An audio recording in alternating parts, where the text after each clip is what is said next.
Құрметті оқушылар, бүгінгі өтілетін сабағымыздың тақырыбы орта ғасырлық қоғамды қаланың сәулеті мен өнері қалай бейнелейді. Бүгінгі сабағымыздың мақсаты қол өнер мен сауданың рөлін анықтай отырып, орта ғасырлық қалалардың даму ерекшеліктерін сипаттау. Өнердің, сәулет, сурет өнері дамуына қоғамның өзгерістерінің ықпалын анықтау. Құрметті оқушылар, бүгінгі сабақта біздер орта ғасырлық Еуропа қалаларында қалай пайда болғандығын, сауда кәсібінің қалай дамып, жүргізілгендігін анықтайтын боламыз.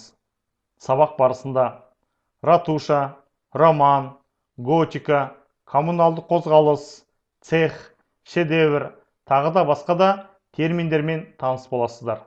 Және ол термин сөздердің мағынасын бірлесіп ашатын боламыз. Қазіргі замандағы қалалармен салыстырғанда орта ғасырлық қалалардың халқы саны көп болмады. Әдетте 5-6 мың адамнан аспады. Қала халқының негізгі кәсібі қолөнер мен саудада болса, ұзақ уақыт қала халқы ауыл шаруашылығынан толық қол үзе алмады. Қалалар дуалдармен қоршалды.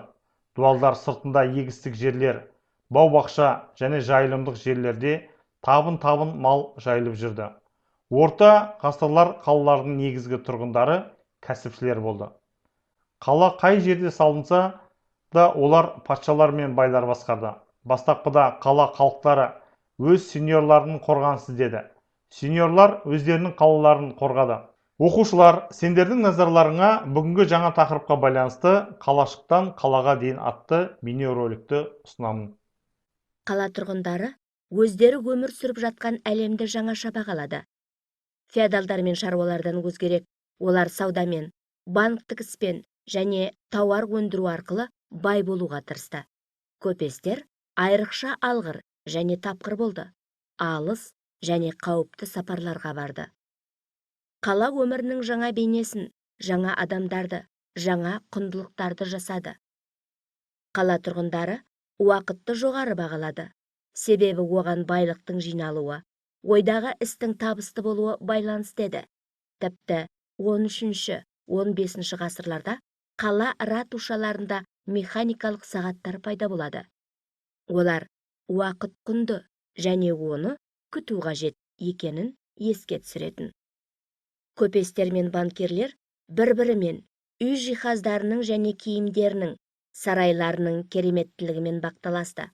Көркем туындыларға, әшекей бұйымдарға, суреттер мен мүсіндерге тапсырыс берді. Өскелең қалаларға неғұрлым білімді адамдар, шебер ұсталар және саудагерлер, жазушылар, есепшілер, заңгерлер, ұстаздар, дәрігерлер қажет болды. Қалаларда діни емес мектептер тұрғызылды. Олар жеке немесе қалалық кеңестің қаржысымен қамтылды. 13 ғасырда қалаларда атақты ғалымдар дәріс беретін алғашқы жоғарғы оқу орындары, университеттер пайда болды. Қалаларда ғылым мен өнер дамыды. Әдеби және ғылыми шығармалар жазылды. Осылайша қалада ақыл-ой еңбегімен айналысатын адамдардың ерекше тобы интеллигенция пайда болды. Орта ғасыр қалаларында ең басты жері сауда ауданы болды. Оның орталығы ашық құдық, ал басты ғимаратында ратуша тұрды. Онда магистрант орналасқан.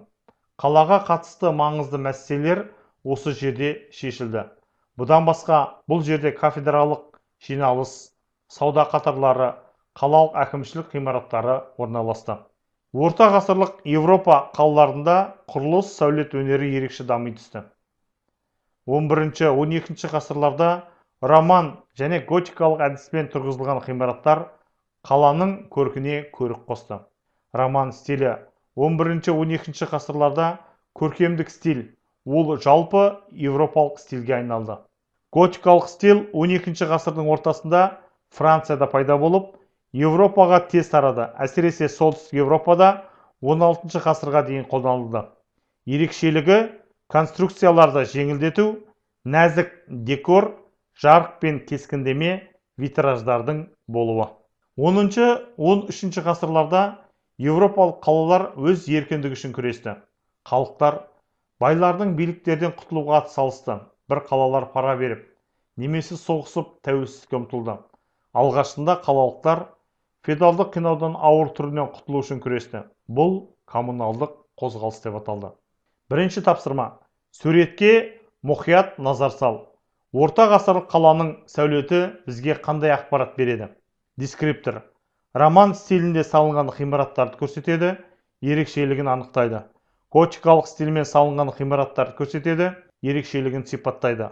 Орталық базар алаңын көрсетеді, сипаттайды. Қаланың кіріс қақпасын көрсетеді. Қаланың айнала қорғанын көрсетеді. Қорғанның арнайы күзет мұнарасын көрсетеді. Қаланың ұстаханаларын, цехын көрсетеді. Терминдерге анықтама бер. Коммуналдық қозғалыс, цехтар, шедевр. Жауабын тексер. Коммуналдық қозғалыс 10-13 ғасырларда Европалық қалаларға өз еркімен үшін күресті. Бұл коммуналдық қозғалыс деп аталды.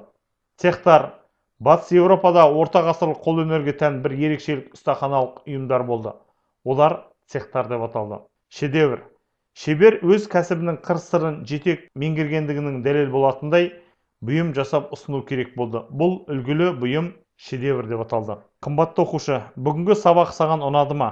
Тақырыпты қаншалықты меңгергеніңді жетістік баспалдағын белгіле. Үй тапсырмасы: оқулықтан тақырыптан оқып, картадан Батыс Еуропада 10-11 ғасырларда қалаларда пайда болған мемлекеттерді